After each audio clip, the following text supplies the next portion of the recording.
Welcome to In Depth. I'm Dike Rostant. Taking a little different turn because this one is on digital platforms, but we are very happy to be speaking with General Manager of Queen's Hall, Mr. Garfield George. How are you doing, Mr. George?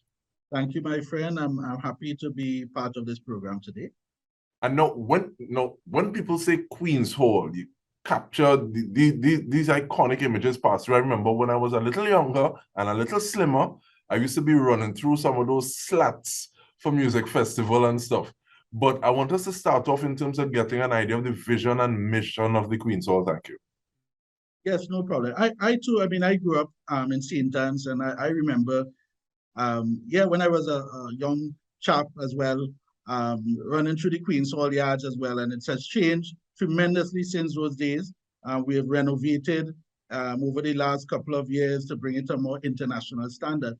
And our vision is really to be recognized internationally as the Caribbean premier theater, contributing to nation building and advancement of all genres of the performing arts. And how does the space go about doing that? What are some of the things that we say, okay, well, if we want to be this, these are some of the things that we do? Well, one of the things, the Queen's Hall, we are managed by a board as well. And one of the things, and one of the vision of the board is to have a space that is not only open at 6 in the afternoon and close at 10 o'clock. They want to have activities that synonymous to those that is internationally, where you can go any time of the day and have theater, maybe at lunchtime, theater in the morning, have some tea parties. Our chairman, actually, Dr. Helmer Helwig, he is a Dutch international, and he's been here for over 30 years. And he brought that kind of international experience and to the theater. And our vision, as you know, we've created a space called the Garden Theater, where we can have not just activities indoor in the auditorium, but we can have activities in the grounds, activities outdoor, any time of the day. And I think that makes so much of a difference because sometimes I think when people hear Queen's Hall, they think, hey, Queen's Hall, as opposed to having something in a space that's a little more relaxed, so it being more inclusive of different types of activities. Is that something that you all have kind of worked consciously towards? Well, I would say so to an extent. And we still want to pride ourselves in the type of standard that we maintain, the type of prestigious, but not to exclude anyone. In fact, we consider ourselves one of the eight. We have the 7 buildings around the savannah, and we want to consider ourselves that 8th international building that you can come and see this monument and be part of. And looking at that, the place or the way that you're placing the Queen's Hall in the pantheon of these iconic buildings, speaking about legacy. Within that perspective, what does Republic Day mean to you, or should I ask, what does Republic Day mean to Queen's Hall? Well, I can probably say what it means to me because like Trinidad, where we just came out of independence and we're governed by our own leaders. Queen's Hall has a board, and they are free to make or they are given a directive to make decisions based on what they think is best. And being a republic, it gives you that opportunity to create something new, create something different, create something that belongs to us. And I think Queen's Hall is heading in that direction, where we are becoming something, not just another space where we have theater, but something that you can recognize Queen's Hall for. And when you look at Queen's Hall, it is distinct from all the other theaters. In fact, all of them have their own signature, but Queen's Hall, I think, stands out above all the others. So standing tall above the others, there is a gala that is going to be happening for Republic Day. Should I ask why now, or should I just start to ask some information about it before we get into that? Well, the gala actually came out of our need. One, it's a fundraiser, our need to raise funds for the hall, as you know, not only and because we are an independent body, while we do get support from the government as a subvention, and we operate under the Ministry of Tourism, Arts and Culture, while we do get support, we also depend on rental and fees that we can raise at the theater. And in the last 2 years, we have been really impacted by the closure of the facility, by the social distance, less seats we can sell, by fewer people coming to the theater and utilizing the facility. So because of that, in the last 2 years, we've had, and notwithstanding, our operational costs continued, the maintenance of all our equipment, in fact, the advancement of the equipment in terms of technology has changed, and all of these things are costing millions of dollars. So one of the things, one of our mandates from the board is to also not just depend on handouts and getting donations and so forth, but do the things that we do best, which is create and do something different. So this year we decided we want to raise our own funds, but do it in Queen's Hall style. We've recognized that, in the last year or so, we had live streaming, we had DJs, and a lot of our artists have lost income as well. So this gala, in fact, you would see live concert and live performances.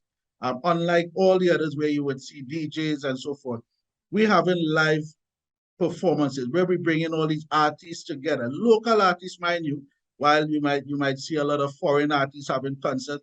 We want to support our local artists. We want to nurture our artists, the young ones. In fact, our gala includes some two young designers, Diane Carlton and Marlon Dorr. They're going to be strutting their steps on the catwalk as well. We included art in it as well. We have Brian McFarlane doing all the decor. And then we have the performances of all the artists, as you see in the background of Media Destra and Urfanal. So from some of the younger ones to some of the more seasoned artists. So this is really going to be a true coming together, not just for the patrons, but bringing back what we are known for, the creativity and how we can bring the artists together with the patrons, art together with fashion, and just bring everybody together and have a good time on Republic Day. And you saying these things, and I'm saying so much, and we use the word legacy a few times, but when you think of who Ravi B is son of, when you think of the fact that Second Star is Merchant's son, when you think of Junior Regrello and his son, I see he's in the mix as well, Joshua Regrello. Destra speaks for herself. Urfanals, he has a kind of flavor that is it's old yet it's young, and I think part of that is him starting in calypso and getting his base there. You need to tell me about these two persons to the extreme end though, because I can't rattle off about them. I think that is Sharon. You have Sharon Phillips. She is from Tobago actually, and I mean she is a beautiful voice, singing in jazz. I mean she's coming over from Tobago, and I mean.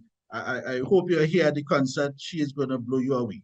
So yeah, we have a mixture of all different genres of performances happening. Okay, and that person between Irfan and Ms. Phillips? I think, that is Nishad M.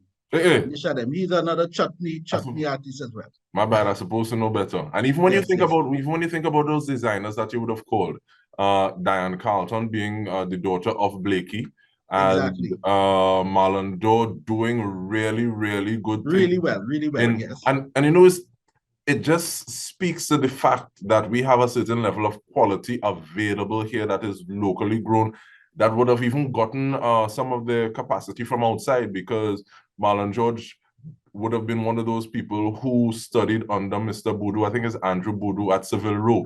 So nothing to sneeze at. But yes. So where do people extremely well. Yeah, man. Where do people get tickets? How does that take place? Well, persons can get tickets at our box office. They can go online at queenshalltt.com.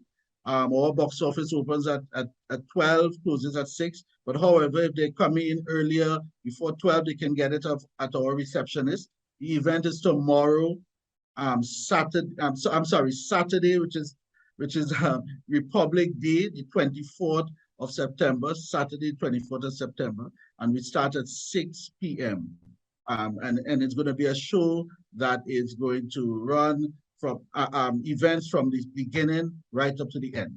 You're telling people put on heels or put on flats so they could spread wings and do what they want. Well, the thing is, we're trying to start a new trend. It's a Gala Fete. And this is outdoor, mind you. This is an outdoor. When people hear Queen's Hall, they always think about the auditorium and what we can do in the auditorium. And for the first time, people are asking, what do I wear for a gala fete? Because when you hear gala, you want to put on heels, you want to dress up and all of this. That's why I asked But you when the you question. so I mean, this is a new trend. I would say, and it is where you can be creative. I mean, this is your opportunity to be creative. We live in the Caribbean. I mean, we always say God is a Trini, so we know Saturday rain ain't gonna fall. We know we're gonna have good weather, but yet we fete in the rain nonetheless. So how do you, So we wanted to dress comfortable. We wanted to put on your best outfits, look nice. We are people who like to look nice. We are Caribbean people. We know. I mean, I'm not going to compare any gala outside. This is Caribbean gala fete. So when you come here, you're going to be outdoor, relaxed. We're going to have food. We're going to have drinks. It's drinks inclusive. We also have a premium buy if you want to purchase your moet and so forth. We have local cuisines like doubles and giraffe pork and chicken and all of these things. And so it's a whole experience, and you're going to be part of the designing. You're going to be part of the fashion. You're going to be part of the music, the jazz. It's a whole night of just enjoyment. And we want to thank you for sharing the love and letting us know what we can look forward to, Mr. Thank George. you very much. Garfield George, General Manager of Queen's Hall. And we want to thank you for the entire TTT team of tuning in. Thank you for joining us. This has been a truncated but yet very insightful version of In Depth with me, Dike Rostant.